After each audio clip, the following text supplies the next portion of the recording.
Stefano Patuanelli, capogruppo del Movimento 5 Stelle al Senato, in collegamento da Roma, immagino. Sì, da Roma, grazie, buonasera, grazie per l'invito anche da parte mia. Grazie a lei. Che cos'è che non le o non vi torna sui numeri del taglio dell'IRPEF? No, guardi, intanto volevo ricordare al Presidente Gusmeroli che c'è anche una terza strada rispetto al trovi le entrate o tagli spese, ma fai crescita. Non è detto che tu debba avere una manovra molto limitata. Non puoi stanziare la crescita in più adesso. Perché non puoi tagliare o non puoi fare nuove tasse. Basta fare crescita, cresce il PIL e poi ovviamente avere più margini finanziari, cioè più spazi finanziari per fare delle cose. Il problema di questa legge di bilancio non è il taglio dell'IRPEF, il problema di questa legge di bilancio è che non fa nulla per nessuno, non è che fa qualcosa per i ricchi. Io non mi ascrivo all'elenco di chi dice che il taglio dell'IRPEF è un taglio per ricchi. Chi guadagna 50.000 euro lordi l'anno non si può definire ricco, non è neanche benestante, è probabilmente quella fascia che sta sprofondando verso la povertà assoluta, visto che, no, forse la povertà assoluta no, assoluta ma verso no, sicuramente ma povertà, una difficoltà ampia, dato che il carrello della spesa continua invece a crescere e quindi non si è riusciti nemmeno a sterilizzare una parte di quella crescita inflativa che colpisce i generi alimentari, che sono quelli più ovviamente diffusi di tutti. Il problema quindi non è i 440 euro per chi guadagna 100.000 euro, che più o meno siamo su quelle cifre lì.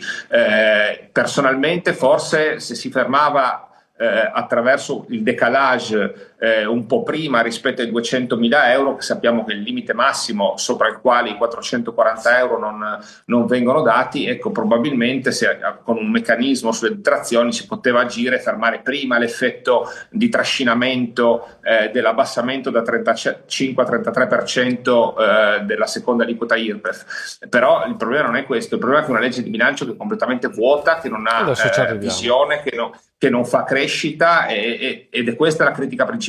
Sull'IRPEF personalmente della proposta che faremo, non personalmente ma come forza politica, è invece di agire su una no tax area più ampia con un trascinamento fino ai redditi del ceto medio. Ha un costo abbastanza simile ai 3 miliardi circa del taglio dell'IRPEF dal 35 al 33%, ma agisce molto più in modo più profondo proprio su quella parte di ceto medio che serve sostenere, perché poi è quello che consuma. Oggi 440 euro all'anno mi sembra che non stimolino il consumo del ceto medio.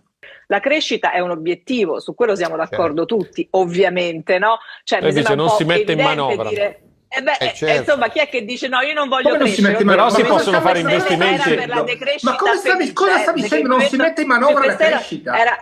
Non si mette in manovra la crescita. Sulla crescita. Prego, chiude De Romanis e poi Patuanelli. Io non capisco come si fa a dire che non è con la crescita che si hanno maggiori risorse. Cioè, noi quando diciamo abbiamo... Ma hai detto, scusi, no, ma io non ho mai detto questo, ho detto che quello è l'obiettivo a cui si può arrivare e dopodiché si hanno risorse. Non è che non l'ha mai detto, l'ha appena detto. Bene, vai. Noi facciamo la previsione della spesa e degli spazi finanziari del 2026 sulla base di alcuni dati, tra cui il dato del PIL. Perché se io fisso il deficit PIL al 2,8%, devo sapere quanto sarà la crescita del PIL, altrimenti non posso fissare quel parametro. Se io ho 100 di PIL, posso usare deficit fino a 2,8. Se il PIL è 200, ho 5,6. Quindi dire che non ho risorse e che le risorse che ho non dipendono dalla crescita che faccio è una fesseria totale. Invece è proprio questa legge di bilancio che non fa crescita, non fa crescita, tanto che lo dice la legge di bilancio stessa, il DPFP, perché fissa il programmatico e il tendenziale allo 0,7 nella stessa misura, ed è la prima volta che io mi ricordi che succede, perché normalmente quando qualcuno presenta delle proposte, delle misure, immagina che abbiano un effetto sulla crescita e quindi dice: se non faccio la legge di bilancio ho una crescita dello 0,7, faccio la legge di bilancio, la crescita sarà 0,9. In realtà questo governo però sa questo, che guardi, me lo lasci dire, non c'entra con la quantità di spesa, c'entra con la qualità di spesa. Come diceva Gusmeroli, mi tocca dare ragione a Gusmeroli, questa è una legge dove non si fa disavanzo. Non potete fare 2 contro 1 contro Patuanelli. Gli spazi finanziari che si creano dipendono dalla crescita in senso assoluto del PIL. Se io aumento il PIL, la stessa percentuale di deficit mi dà più risorse per fare le cose. Questa è matematica. E vedi che parla di deficit. È matematica. Sì, perché allora, è rimasto il patto di stabilità precedente. Non ci siamo veramente. Allora, io voglio aggiungere che la crescita non si fa per decreto, ovviamente gli investimenti possono...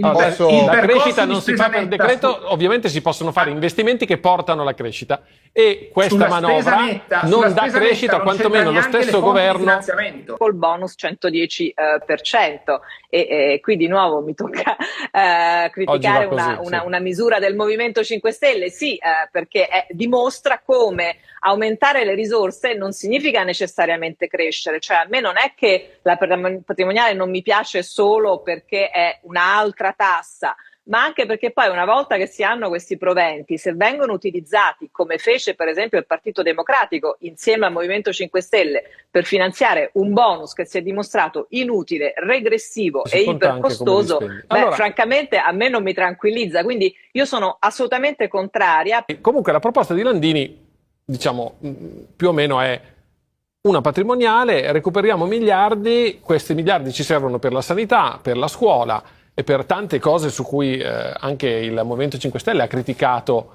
questo governo. Perché non vi convince? Ma per le motivazioni che ha detto la professoressa De Romanis perfettamente qualche secondo fa, con gli stessi motivi, perché è difficile definire chi è ricco, ma è ancora più difficile forse definire cos'è un patrimonio, perché oggettivamente, se c'è un tema che riguarda eventualmente l'aumentare le entrate del nostro paese, io forse mi concentrerei sull'evasione fiscale, su chi le tasse non le paga anche se sono basse, forse è su quel fronte che bisognerebbe concentrarsi per aumentare il fronte entrate e quindi far pagare le tasse a tutti, e non prevedendo patrimoniale. Poi sul tema dell'IRPEF di cui abbiamo discusso, ma insomma che ha a che fare comunque con la tassazione, forse lì una maggiore ridistribuzione e più che altro una maggior progressività dell'imposta sarebbe auspicabile, anche se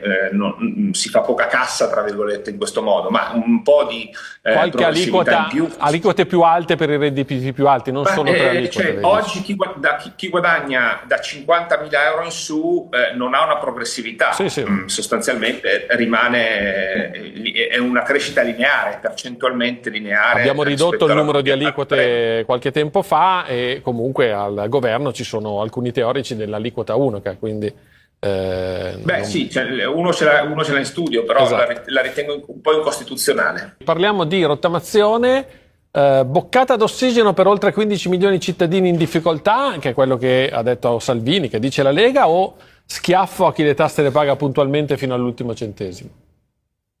La seconda. Volevo però dire due cose sulle banche prima. Le banche chiaramente hanno risposto in modo positivo anche rispetto al mercato, perché non hanno mai avuto una flessione in questi giorni dopo l'annuncio della legge di bilancio, perché in realtà la misura sulle banche ha 3 pilastri, 3 articoli di legge, 20, 21 e 22, c'è l'aumento dell'IRAP di 2 punti, però gli altri 2 sono un prestito, cioè un posticipo dell'utilizzo dei crediti che hanno le banche, e un'altra contribuzione volontaria che non è così scontato che abbia il gettito che è previsto nella legge di bilancio, quindi probabilmente lo sforzo che lei dice se vanno bene in borsa significa che non gli fanno così male, certo.